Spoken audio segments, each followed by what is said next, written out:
Delight IAS पर आप सभी का एक बार फिर से बहुत बहुत स्वागत है। तो अगले 3 सालों में यूपीएससी में सिलेक्शन लेना थोड़ा आसान होने वाला है। आईएएस बनना आप लोगों के लिए आसान हो जाएगा। कौन से ऐसे कारण हैं जिनके आधार पर ये बातें मैं आप लोगों को कह रहा हूँ। जो लोग अगले 3 साल में एग्जाम देने वाले हैं उनके लिए यह एग्जाम एक गोल्डन अपॉर्चुनिटी के तौर पर होने वाला है। अगर आप चाहते हैं कि आप जल्दी से आईएएस बने और आप इस सुनहरे मौके को ना गंवाएं, तो आपको इस वीडियो को बहुत ध्यान से देखने की जरूरत। सबसे पहली चीज तो मैं आप लोगों को बता दूं कि पिछले 5 सालों में यूपीएससी में किस तरीके से सीटें आई हैं, है ना, वैकेंसीज किस तरीके से रही हैं। सबसे पहले उस आंकड़े को समझने का प्रयास करते हैं। उससे एक रफली आइडिया भी हमें ये हो जाएगा कि 2026 में यूपीएससी कितनी वैकेंसीज लेकर आने वाला है। पहली बात तो मैं अगर आप लोगों को बताऊं, अगर हम लोग 2021 के डाटा को देखें, है ना, बिल्कुल लेटेस्ट 5 ईयर का डाटा हम लोग देखने वाले हैं। 712 वैकेंसीज आई थी और ये लोएस्ट है, मतलब इतनी कम पिछले कुछ सालों में नहीं गई हैं वैकेंसीज। ये वो दौर है जब आप देखेंगे कि 2014 के आसपास जब 1400 के आसपास सीटें आ रही थी, अब जो है ये कम होके यहां तक आ गया था, है ना। लेकिन इसके बाद अगर आप देखेंगे ट्रेंड, तो आपको इंक्रीजमेंट देखने को मिलेगा, है ना। 861 वैकेंसीज आई लगभग 2022 में। उसके बाद अगर आप 2023 में देखेंगे तो आपको सीटें दिखेंगी 1105। यहाँ पे एकदम प्लंज देखने को मिला, है ना। और सीटें जो है वो 1000 से भी ऊपर हो गई और 1105 के आसपास सीटें आप लोगों को देखने को मिलती हैं। फिर 2024 की अगर हम लोग बात करें तो यहाँ पे सीटें हैं 1056, है ना, ये भी 1000 से ज्यादा ही आंकड़ा है। और अगर हम लोग 2025 की बात करें तो लगभग 980 सीटों के आसपास सीटें जो हैं 2025 में, मतलब इस साल का जो एग्जाम अभी मेंस का हुआ है और जो इंटरव्यू का कॉलम जिन लोगों को आया है, वो लोग यहाँ से सेलेक्ट होके लगभग लगभग यहाँ पे एक 980 सीटों के लिए सेलेक्ट होने वाले हैं।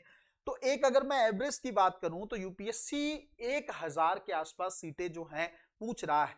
ये एक बहुत अच्छी बात है। क्यों मैं ये कह रहा हूं कि एक दौर था यूपीएससी में जब 150 के आसपास सीटें, 250 के आसपास सीटें, इस दौर में वैकेंसीज आया करती थी। लेकिन अब जो अगर आप देखेंगे तो 1000 के आसपास का आंकड़ा आपको देखने को मिल रहा है। सबसे बड़ा सवाल ये है, क्या ये आंकड़ा कम होने वाला है आने वाले 3 सालों में? ये सबसे बड़ा फैक्ट है और मेरा सबसे बड़ा कारण है जिसके बिहाफ पर मैं ये बात आप लोगों को कह रहा हूं। तो मैं आपको बिल्कुल इंश्योर कर रहा हूं आने वाले 3 साल में ये डाटा कम नहीं होगा।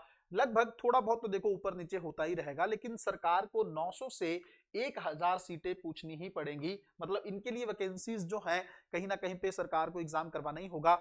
ये सीटें बढ़ सकती हैं, ये पॉसिबिलिटी है। उसका कारण ये है कि देश में आईएएस की काफी ज्यादा कमी है। अगर आप देखेंगे तो भारत के अंदर 1500 के आसपास आईएएस की कमी बताई जा रही है ना। 2500 के आसपास की अगर हम लोग देखें तो जो है आईपीएस की सीटें भी खाली बताई जा रही।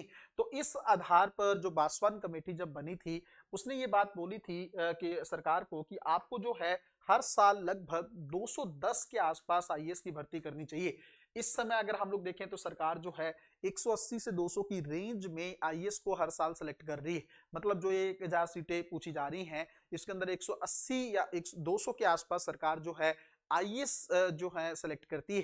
तो अगर आप देखेंगे तो उन्होंने कहा था कि आप थोड़ा सा संख्या बढ़ाइए ताकि आने वाले टाइम में धीरे धीरे जो आईएएस की कमी है भारत में वो पूरी हो जाए। अब आईएएस की कमी रहेगी तो उससे क्या नुकसान क्या होता है? अब देखो, जब एसडीएम डील करता है ना, एसडीएम राज्य सरकार का अधिकारी है, उसकी ट्रेनिंग भी या प्रशिक्षण भी राज्य सरकार ने ही करवाया है। अब वो बंदा जो है राज्य सरकार से ट्रेंड हुआ है, एसडीएम का उसने एग्जाम दिया है पीसीएस स्तर का, है ना। पीसीएस में आपको पता है करप्शन को लेकर भी चीजें रहती हैं। उस इंसान को अपनी डिस्ट्रिक्ट सौंप दिया है, तो कहीं ना कहीं पे शासन का अंतराल आपको देखने को मिलेगा। कहाँ डीएम जो है चीजों को बहुत बेहतर तरीके से डील कर सकता है, वहीं एसडीएम चीजों को उतने अच्छे तरीके से डील नहीं कर पाएगा। हम लोग कंपैरिजन की बात कर रहे हैं, मैं किसी व्यक्ति विशेष की बात नहीं कर रहा हूं, ना ही किसी पोजीशन का कंपैरिजन कर रहा हूं। मैं बस बता रहा हूं कि डीएम की ट्रेनिंग लबासना में होती है, डीएम को यूपीएससी सेलेक्ट करता है ना। तो वो कहीं ना कहीं पे चीजें मैटर करती हैं और वो ज्यादा बेहतर तरीके से प्रशासन जो है उसको अंजाम तक लेकर जा सकता है। अगर आप देखें उसी तरीके से आप डीएसपी की भी चीजें देखेंगे, अगर एसपी नहीं होगा वहां पे चीजें डीएसपी संभालेगा, और डीएसपी का स्तर जो है अगर आप एसपी के कंपैरिजन में देखेंगे तो आपको कम ही दिखेगा। इससे कहीं ना कहीं पे जो प्रशासनिक क्षमता है वो प्रभावित होती है। एडमिनिस्ट्रेशन की जो एफिशिएंसी है उस पर नकारात्मक प्रभाव पड़ता है। इसलिए थोड़ा जरूरी है कि ये चीजें बेहतर की जाएं। तो मैं पहली चीज तो आपको ये इंश्योर कर दूं कि अगले सालों में वैकेंसीज लगभग 1000 की रेंज में ही रहने वाली हैं और ये 2-3 साल तक रहेगा। उसका कारण आप क्यों कहेंगे सर इसके बाद क्या? इसके बाद इसलिए क्योंकि आपको पता है कि 2029 तक अगर सरकार फिर से जीत के आती है तो अगला जो एरिया हो सकता है जहां पे सरकार को रिफॉर्म करना है तो वो प्रशासनिक सेवाएं हो सकती हैं। आपको बहुत अच्छे से पता है सरकार चाहती है कि यूपीएससी में यंग लोग सेलेक्ट होके आए, है ना। एज को लेकर हालांकि चेयरमैन ने क्लियर कर दिया है, बट अगर आप भारतीय प्रधानमंत्री की चीजों को सुनेंगे, उनके स्टेटमेंट को देखेंगे तो उनका मानना यह है कि जो आईएएस अधिकारी होना चाहिए वो थोड़ा युवा होना चाहिए। तो इसका मतलब लॉन्ग टर्म में सरकार का प्लान ये है कि एज को कम करना है ना, चाहे 28 साल या 30 साल जो भी सरकार का प्लान हो। दूसरा, अगर एज कम होगा तो उससे रिलेटेड और भी सुधार होंगे। जैसे यूपी में बीजेपी गवर्नमेंट है तो उन्होंने वहां पर ऑप्शनल को हटा दिया है, तो हो सकता है आने वाले टाइम में सरकार यूपीएससी से भी ऑप्शनल को हटा दे। तो सरकार रिफॉर्म कर सकती है यूपीएससी के अंदर। एग्जाम हो सकता है 1 साल में 2 बार भी कंडक्ट होने लगे। और भी बहुत सारी चीजें हैं जो यूपीएससी में रिफॉर्म के तौर पर बाकी हैं। अगर सरकार, जैसे अटेम्प्ट को लेकर भी बात होती रहती है कि काफी ज्यादा अटेम्प्ट जो है ओबीसी को या एससी कैटेगरी को दे दिए गए हैं, उसको कम करने की बात हो सकती है चीजों को लेकर, तो उसमें से जुड़े सुधार भी सरकार कर सकती है। या पैटर्न ही बदल दिया जाए प्रशासनिक सेवाओं का तो वो भी चीजें कुछ अलग नहीं होंगी, वो भी ऐसा भी हो सकता है। तो अगर सरकार 2029 में जीत कर आती है और उसके आने के बाद सरकार रिफॉर्म करती है प्रशासनिक सेवाओं को लेकर, तब हो सकता है सीटों की संख्या भी सरकार कम कर दे। सरकार का हमेशा से नारा रहा है मिनिमम गवर्नमेंट और मैक्सिमम गवर्नेंस। इसका मतलब लोग कम होने चाहिए लेकिन शासन ज्यादा बेहतर तरीके से होना चाहिए। इसलिए सरकार जब शुरू में आई भी थी, जैसे मैंने अभी आपको बताया कि यहाँ पे सरकार का आप ट्रेंड देखिए, 712 तक सीटों को कम कर दिया गया था। वो तो डिमांड आने लगी, स्टेट से आईएएस थे नहीं, है ना। और जब केंद्र सरकार को प्रतिनियुक्ति के लिए जो है आईएएस चाहिए थे, राज्य सरकारों से मांगे सरकार ने जब, तो केंद्र सरकार को राज्य सरकारों ने मना कर दिया कि हमारे पास तो खुद आईएएस नहीं है, तो हम आपको डेपुटेशन पे आईएएस कहां से भेज सकते हैं, है ना। डेपुटेशन पे आपको पता है सीबीआई, आईबी, इन सब में जो है आईएएस अधिकारियों की जरूरत होती है, लेकिन राज्य सरकारों के पास अपने आईएएस आईपीएस नहीं थे। तो फिर सेना में भी, जैसे मान लो आपको पता है आर्म्ड फोर्स में भी जो आईजी और डीआईजी लेवल का रैंक रहता है, उसके अंदर आईपीएस ही चीजों को देखता है। लेकिन आईपीएस स्टेट में अगर नहीं होगा तो फिर वहां पे भी दिक्कत का सामना करना पड़ेगा। इसका मतलब जो वैकेंसीज हैं उनको फिल करने के लिए सरकार की एक मजबूरी है, सरकार चाह के भी इनकी संख्या को कम नहीं कर सकती है। एक और चीज मैं आपको बताऊं, मजेदार बात, क्यों मैं कह रहा हूं थोड़ा सा आसान है अगले 3-4 साल, क्योंकि अब जैसे यूपीएससी चेयरमैन का कुछ दिन पहले इंटरव्यू हुआ था, उस इंटरव्यू में उन्होंने एक बात बोली थी कि भाई आने वाले टाइम में अभी तो कुछ सुधारों को लेकर यूपीएससी के पास कोई प्रस्ताव भी नहीं है ना, कि यूपीएससी के पास कोई ऐसा आ भी नहीं रखा, प्रस्ताव नहीं आ रखा, सरकार का कोई दबाव देखने को नहीं मिल रहा है, कोई हिंट नहीं है। इसका मतलब अगले 3-4 साल तो कुछ होने वाला है नहीं किसी भी चीज को लेकर।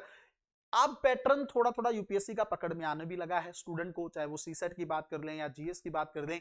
इस सिचुएशन में जब पैटर्न आपको समझ में आ जाता है ना, तो चीजें आपके लिए करना थोड़ा सा आसान हो जाता है। इसीलिए मैं आपको कह रहा हूं कि अगर आप अगले 2-3 साल में एग्जाम देने वाले हैं, इस अपॉर्चुनिटी को मत गवाइएगा। और उससे भी पहले अगर आप चाहते हैं कि 2026 में आपका जो प्रयास है वो अंतिम प्रयास हो, तो डिलाइट आईएएस की तरफ से एक बैच अंतिम प्रहार नाम से चल रहा है। ये सिर्फ नाम का अंतिम प्रहार नहीं है, ये आप मान के चलिएगा। जो बच्चे इस बार बैठे हैं, मैं आपको रिजल्ट के बाद मिलूंगा 24 मई के बाद, और देखिएगा इन बच्चों के रिव्यूज, इन बच्चों का सिलेक्शन आपके सामने होगा।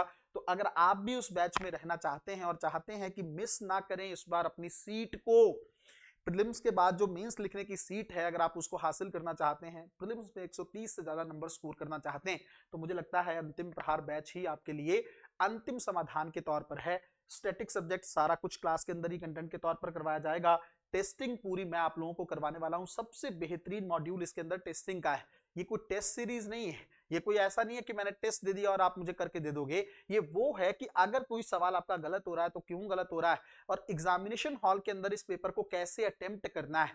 क्योंकि सबसे बड़ा इशू मैंने बच्चों को पर्सनली देखा है, ये आ रहा है कि वो एग्जामिनेशन हॉल के बाहर क्वेश्चन सही कर रहे हैं, लेकिन सेम क्वेश्चन को एग्जामिनेशन हॉल के अंदर गलत कर रहे हैं। तो वो चीज जब तक समझ में नहीं आएगी कि पेपर को कैसे देखना है, कैसे डील करना है, इस सवाल को किस नजरिए से सोचना है, पॉलिटी में सब्जेक्ट की क्या डिमांड होती है, हिस्ट्री में क्या है, इकोनॉमी में क्या है, जब तक वो नहीं समझोगे तब तक आप कहीं ना कहीं पे कट ऑफ से पीछे ही रहते रहोगे।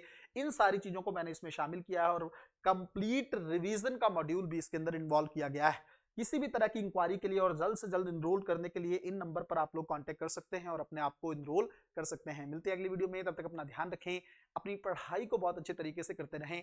बहुत बहुत धन्यवाद।